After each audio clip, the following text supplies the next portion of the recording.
Welcome back to my channel. Aeroplane എങ്ങനെയാണ് ഇങ്ങനെ അന്തരീക്ഷത്തിൽ പൊങ്ങി നിൽക്കുന്നതും ഇങ്ങനെ പറന്നു പോകുന്നതും നിങ്ങൾ ആരെങ്കിലും ചിന്തിച്ചിട്ടുണ്ടോ അതുവരെ? അതിൻ്റെ ചിറകുകളാണ് ആകാശത്തിലോട്ട് ഉയർന്നു പോകാനും അന്തരീക്ഷത്തിലൂടെ തന്നെ നീങ്ങാനും സഹായിക്കുന്ന അതിൻ്റെ ചിറകുകളാണ്. 1903 ഡിസംബർ 17 നോർത്ത് കരോലീനയിലെ കിറ്റി ഹോക്കിൽ വെച്ച് ആദ്യമായി ഫ്ലൈറ്റ് നടത്തിയ റൈറ്റ് സഹോദരന്മാരായ ഓർവിൽ റൈറ്റും വിൽബർ റൈറ്റുമാണ് വിമാനത്തിൻ്റെ കണ്ടുപിടുത്തത്തിന് കാരണമായത്. അവരാണ് അത് കണ്ടുപിടിച്ചത്. പക്ഷേ അത് പെട്ടെന്ന് കണ്ടുപിടിച്ചതല്ല. ഒരുപാട് നാളത്തെ പരീക്ഷണങ്ങൾക്കും എയറോഡൈനാമിക്സിനെ കുറിച്ചുള്ള ആഴത്തിനുള്ള പഠനങ്ങൾക്കൊക്കെ ശേഷമാണ് അത് കണ്ടുപിടിച്ചത്. പക്ഷേ ഇതിൻ്റെ തിയറി കണ്ടുപിടിച്ചത് 1738 സ്വിസ് മാത്തമാറ്റീഷ്യനും ഫിസിസ്റ്റുമായ ഡാനിയൽ ബെർണോളി. അപ്പോൾ അദ്ദേഹം ഒരു ബുക്ക് പ്രസിദ്ധീകരിച്ചു. ആ ബുക്കിലാണ് ഹൈഡ്രോഡൈനാമിക്ക എന്ന് പറയുന്ന ബുക്കിനകത്താണ് ഫ്ലൂയിഡിന് ഇങ്ങനെ ഒരു പ്രത്യേകത ഉള്ളതായിട്ട് അദ്ദേഹം പ്രസിദ്ധീകരിച്ചിരുന്നത് എന്താണെന്ന് വെച്ച് കഴിഞ്ഞാൽ, ഫ്ലൂയിഡ് അല്ലെങ്കിൽ എയർ അതിന് സ്പീഡ് വെലോസിറ്റി കൂടുമ്പോഴത്തേക്ക് അതിൻ്റെ പ്രഷർ കുറയും.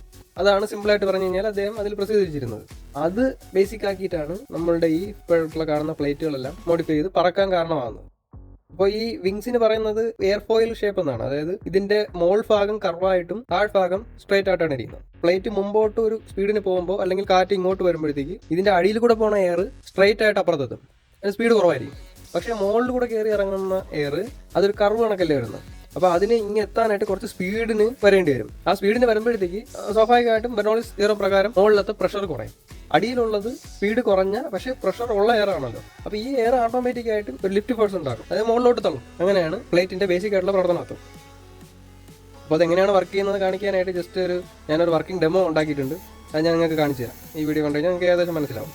ജസ്റ്റ് ഒരു സിമ്പിളായിട്ട് എങ്ങനെയാണെന്നുള്ളത് അറിയിക്കാൻ വേണ്ടി മാത്രം ചെയ്തൊരു വീഡിയോ ആണ്.